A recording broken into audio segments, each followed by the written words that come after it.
Hello, my name is Razia Iqbal. Welcome to episode 6 of our new podcast, Notes on a Native Son, about James Baldwin, because 2024 is the 100th birth anniversary of a man unique in American letters. Novelist, essayist, activist. The list is long, and for Baldwin, probably meaningless. Who and what James Baldwin was, and what is his legacy, can't really be listed, but it can and perhaps should be found in his work. He refused any attempt to box him in. This podcast tries to get close to the idea of getting to know James Baldwin through his work and those who love his words and return to them. We've called it Notes on a Native Son, after one of Baldwin's most famous autobiographical essays, Notes of a Native Son. That essay clarifies with profound power what he is and what America is on his terms.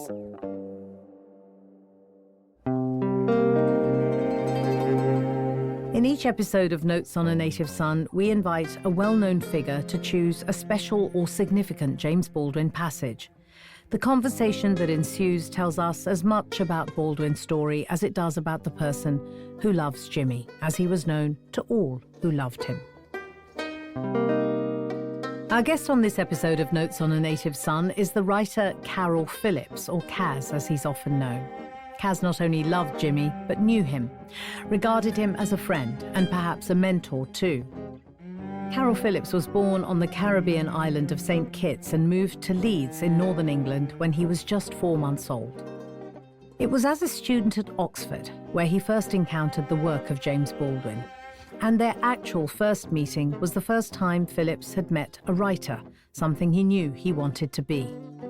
Caryl Phillips was on the 1993 Granta list of Best of Young British Writers. His literary awards include the Martin Luther King Memorial Prize, a Guggenheim Fellowship, a British Council Fellowship, a Lannan Foundation Fellowship, and Britain's oldest literary award, the James Tate Black Memorial Prize for Crossing the River, which was also shortlisted for the Booker Prize. A Distant Shore was longlisted for the 2003 Booker Prize and won the 2004 Commonwealth Writers' Prize. He is a Fellow of the Royal Society of Literature and the Royal Society of the Arts, and a member of the American Academy of Arts and Letters. He currently teaches English at Yale.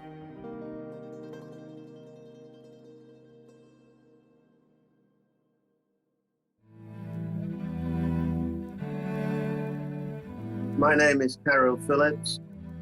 The James Baldwin quote I've chosen is from The Fire Next Time.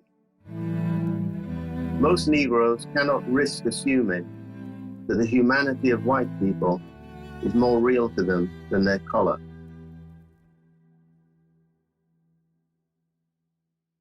Caryl Phillips, thank you so much for agreeing to be part of this podcast. Why did you choose that quote? It's from the second essay in The Fire Next Time. Tell me why you chose it. I think because it speaks really clearly to the dilemma. I suspect all black writers in the 20th century, but Baldwin specifically, embedded in the quote is the assumption that some people can risk assuming the humanity of white people. So you have to ask yourself, who are those people that can risk assuming the humanity of white people? And I think it has to be every single black writer, going right back to the beginning of the 20th century, Claude McKay, right through to Toni Morrison. People who wouldn't be able to do their job unless they suspended some of their disbelief about the way in which black people have been treated in America and the way in which they had been treated. In other words, they have to live a kind of double life, a life as a citizen, knowing that they're subject to all sorts of difficulties and discriminations, but at the same time, a life as a professional, as a novelist, where your job is to imagine yourself into the lives of other people, irrespective of their race or their gender or their class. And so you have to suspend all of your perhaps personal feelings and experiences, put them to one side and approach it with openness. And I think this troubled many, many writers in the 20th century, but I think it lay at the heart of perhaps one of the central dilemmas that affected Baldwin. You knew Baldwin. When did you first meet him? July 1983. How did that come about? It came about because I went to the south of France to meet him in Saint-Paul-de-Vence. Earlier that year, BBC Two in England, the TV station, had done a documentary called Mailer at 60, looking at Norman Mailer's life. And it struck me that the next year, 1984, Baldwin would be 60. And it was probably likely that the BBC were not going to do anything about him. So I wrote to his publishers and I said, would Mr. Baldwin be interested in having a program made about him called Baldwin at 60? Not really knowing if he would respond, but even more pertinently, not knowing anything about TV. Or I wasn't in TV, I wasn't a producer, and I wasn't in that world. But I figured if you didn't ask, it wasn't going to happen. So he wrote back and he said, call me. So I called him, I telephoned him from London at his house, and he said, well, come down and we'll talk about it. So I did. So I went down and I met him. We talked for a couple of days about the idea. I mean, I still didn't admit to him that I wasn't a producer and I wasn't in the business, but I was basically a fan who was then, once he said yes, I flew back to London. I was then left with the problem of trying to contact somebody who knew something about making programs, but that's how it began. So I have so many questions about this first encounter with him, but I want to go back to the thing that you just said about you being a fan. Two things. First of all, when did you first start reading Baldwin? When did you become a fan? When did you first encounter his writing? And then how did that feel, being a fan and then sitting in front of him in his house? I first read him in 1978 when I was a student at university. And you were doing English at Oxford at the time? Yeah. And it was unusual because you weren't really, literally, you weren't really supposed to read people who were still alive. They were not on the syllabus. So the only way you could do anybody contemporary was by doing the American option or doing the drama option. So I did the American option and I read him. I read Richard Wright. I read a couple of other people. So that was how I met him, through the books and through having to think about him, not just as a writer who was articulating a lot of the things that were worrying people of my generation in England at the time, obviously representation, discrimination, problems with the police, intergenerational problems with parents, all of these things, you found them in Baldwin's work. You found them in the work of African-American writers.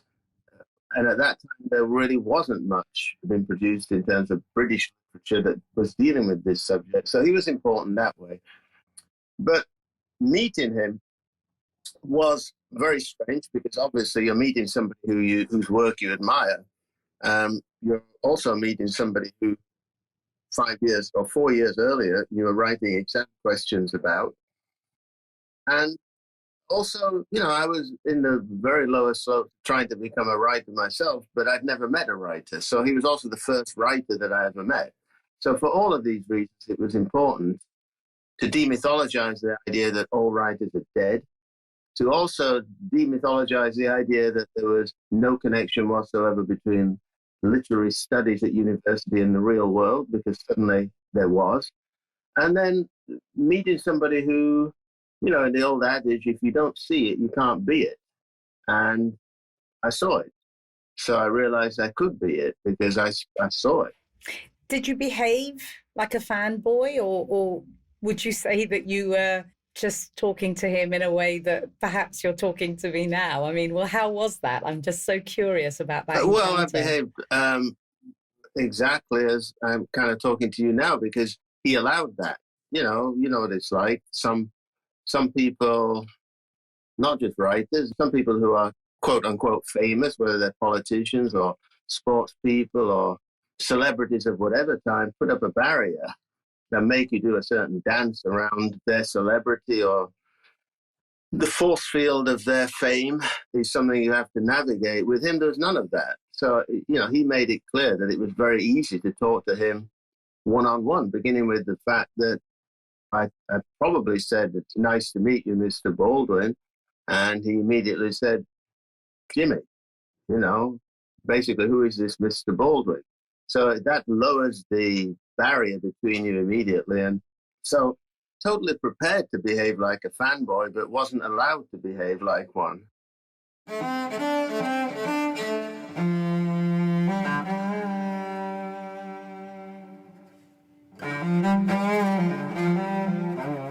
In the program that you did make about that encounter with him, or about Baldwin at 60, the program starts with a recognition that the person who saved Baldwin from becoming a preacher was Richard Wright. And Wright made it possible for Baldwin to think about himself as a writer. And I wonder how true that is for you, that you said that, if you can't see it, you can't be it, or it's harder to think about being it if you can't see it. And in meeting Baldwin, did you feel, even though you had wanted to be a writer when you were at university, did you feel, yeah, this feels like something that I can definitely commit my life to?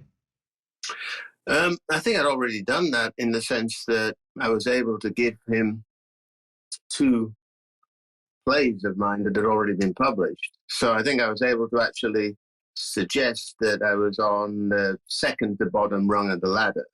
Not quite at the bottom, but sort of, I'd made some steps along the way. I think the more important thing was, in terms of what you're asking, to imagine yourself as a writer, happened at university. When I was reading Wright and Baldwin and Ellison and others, people who, didn't come from privileged backgrounds, who came from the margins, but had something to say.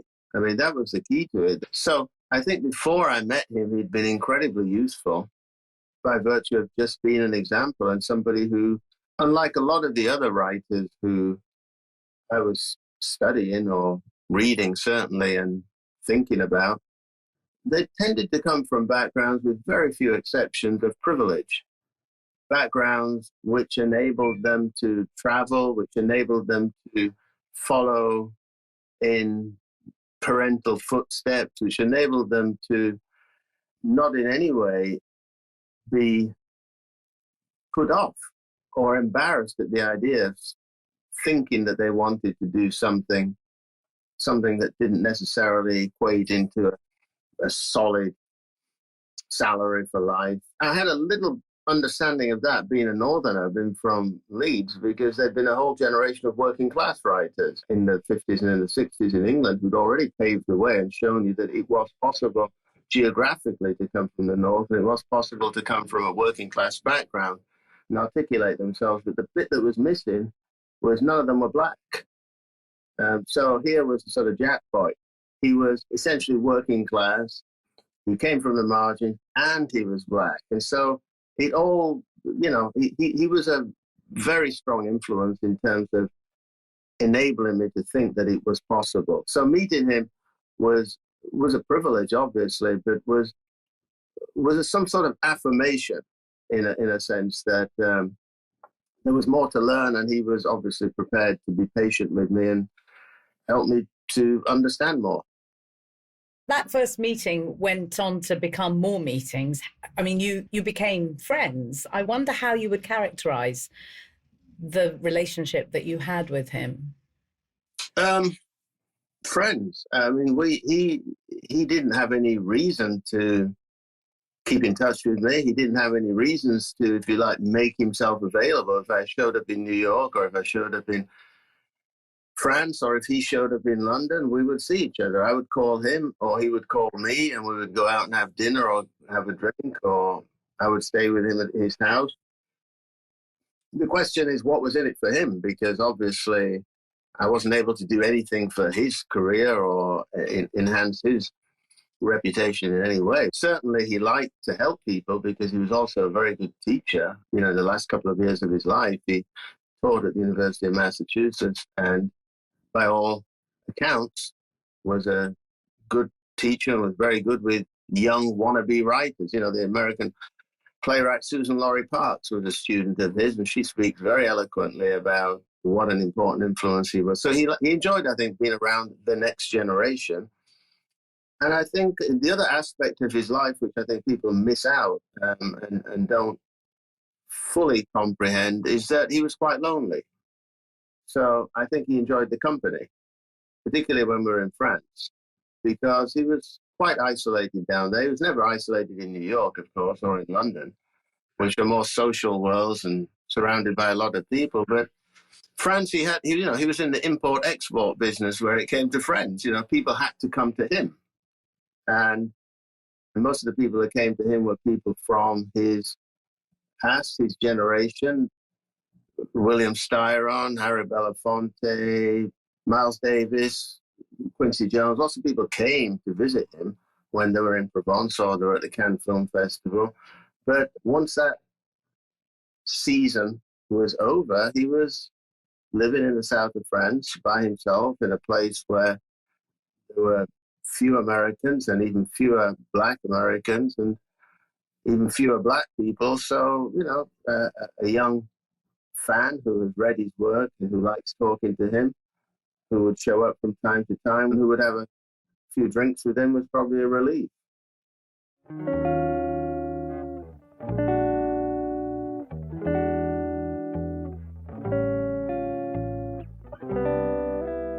It's so interesting to hear you talk about his desire to be connected to the next generation. In that documentary that you made with him, you talked about the relationship between Baldwin and Wright could be compared with a dominant father and a gifted, impatient son. In the context of the kind of next generation, would it be pushing it to suggest that he was in some ways your literary father?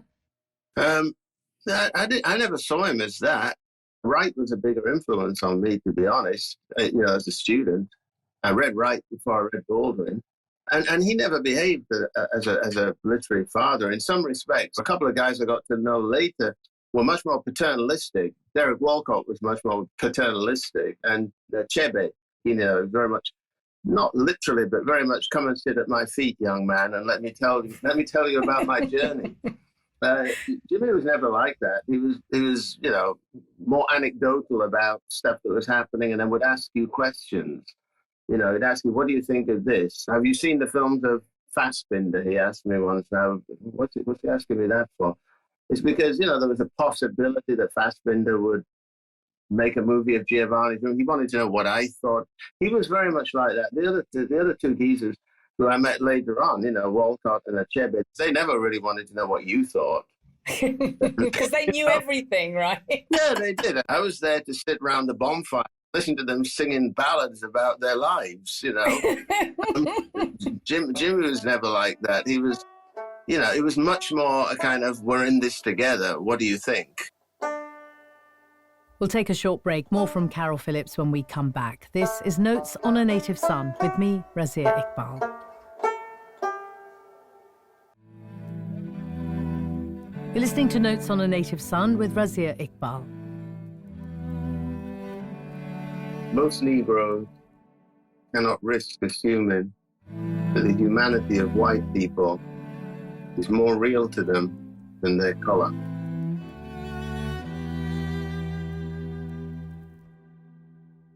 I'm intrigued that you chose a passage from one of his essays. I mean, one of the things that Baldwin really wanted was to be acknowledged as a great novelist. And I mean, you write novels, you've written essays. I wonder what you make about the fact that his reputation is much more, or at least what resonates for people even to this day is his writing of the essays much more than the novels. Do you read his novels and think they're not as great as his essays, or that they bring something different? How do you feel about the relationship between those two forms? Well, I mean, I think one of the reasons I chose this quote is because I think it sits perfectly at the point at which it became increasingly difficult for him to be as successful a novelist. I mean, the thing about writing novels is that you're off stage. You're in the wings. You're not visible. You're hiding behind your characters. The way in which his life opened up after 1957, when he came back to the United States, was a move into visibility.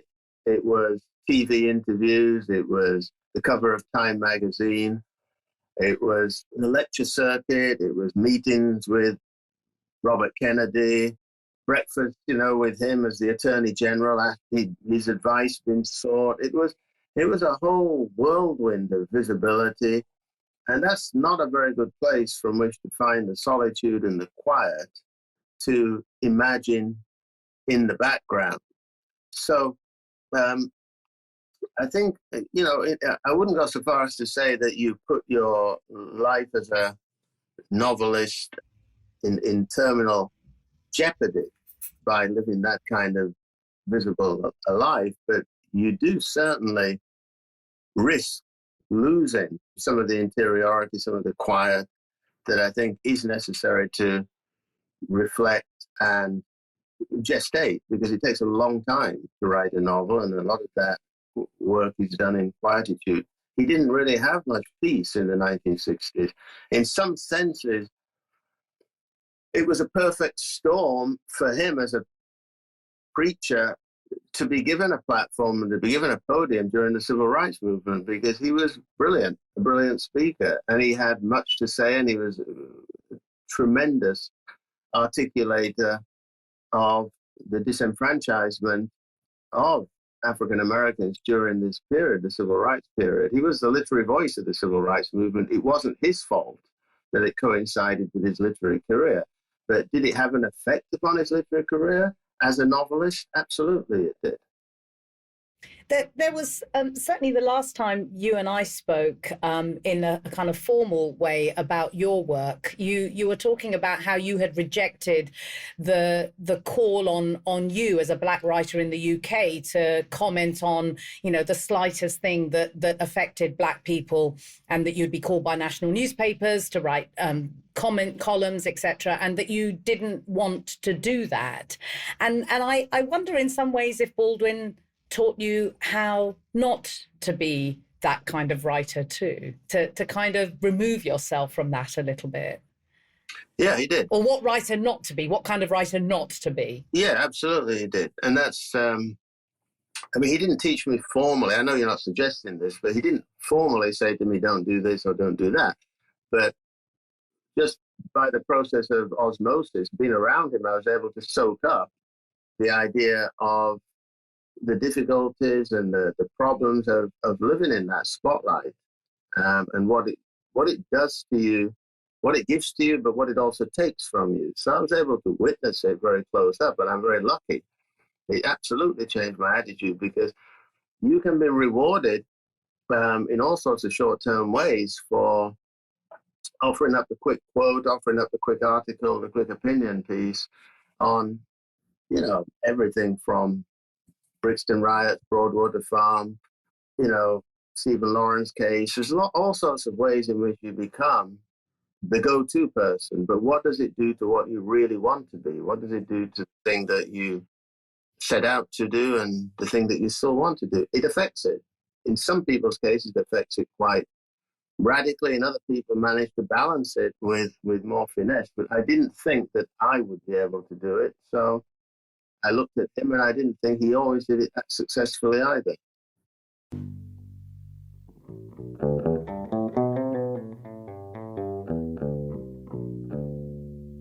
One of the things that people who go back time and again to Baldwin recognize is this kind of monumental intellect that the man had. I wonder how you reflect on why he continues to resonate for people. You only have to go on to TikTok and Instagram, something that I know that you're completely familiar with, Kaz, Yes. to see to see, memes and people sharing clips with Baldwin saying this thing and that thing. He continues to be a touchstone, not just in this country, but well beyond. And I wonder what you think the reason for that is. Well, the primary reason is he was brilliant. he had a brilliant mind, and he had more insight than probably anybody I've ever met. And the ability and the language to express it. He understood a tremendous amount about the human soul. He understood a tremendous amount about politics and about the price one pays for living lives in certain ways. I mean, he was a brilliant mind and a brilliant writer. So, I mean, I think that's the primary reason he's still quoted and the primary reason people go back to him. I think the difficulty is, or the frustrating thing is, of course, is he's eminently quotable, but not as read as he should be. There's a whole generation of people who will quote Baldwin, but if you ask them what book did that come from or what's your favorite book, they actually haven't read one. They've read the quote. So he has these constituencies who quite rightly are seeing him as a spokesperson for a lot of the things that they're advocating. How would he describe himself? How would he want to be described as? Not as a spokesperson, but as a writer. We live in an age of abbreviation and emoji. I don't see no abbreviation or emojis in his work. So, he cared about language. He cared about sentences, the rise and fall of language. He understood that there's poetry in a line of prose, but most people today are not invested in the language in the way that he was, or in the way in which Toni Morrison was too. She came from the church as well. The language is suffused with the Bible as well. It's a different use of language today in both fiction and non-fiction. It's utilitarian. That's what language is, as opposed to language that should be polished because it has an eloquence and a beauty and an aesthetic of its own. Baldwin came from that world where language mattered. And to a lot of people today, language doesn't matter so much. What matters is the message. Given the rise of the internet and social media, it doesn't corrode, it certainly doesn't destroy the legacy of Baldwin's work and his monumental achievement, but it slightly changes it. The fact that he's still growing, his reputation is still growing, I think is testament to his intellect, is testament to the truth of what he had to say, even if we might be slightly bypassing, in some instances, the fact that he did consider himself a writer and he did consider the books the most important thing, more so than, as I said, the message. We, of course, have all his words. We have his books with us and we can go back to them time and again. But I wonder if you miss him. Oh, yeah. I miss the jokes. That's what I miss. I miss the laugh. I mean, I don't miss the work because I've still got that. But I miss, I miss the nonsense. I miss the complete ridiculousness of walking into a bar with him and him pretending he doesn't have any money. So, that's the stuff that I miss. Caryl Phillips, thank you so much for speaking to us. Thank you, Razia. This has been Notes on a Native Son. In the next episode, we'll hear from someone else who knew James Baldwin well and spent many years by his side. David Leeming met Baldwin first in Istanbul in 1961. For some time afterwards, Baldwin would introduce him as my Boswell, and Leeming did indeed go on to write a long and riveting biography of Baldwin. That's David Leeming in conversation with me, Razia Iqbal, next time. This podcast is brought to you by WNYC Studios and sponsored by the School of Public and International Affairs, Princeton University. It is a Sea Salt and Mango production produced by Tony Phillips. The researcher is Navani Rachumalu. The executive producer for WNYC Studios is Lindsay Foster-Thomas. Karen Frillman is our editor. Original music is by Gary Washington. The sound designer and engineer is Axel Kakoutié. And special thanks to Dean Amani Jamal of Princeton University.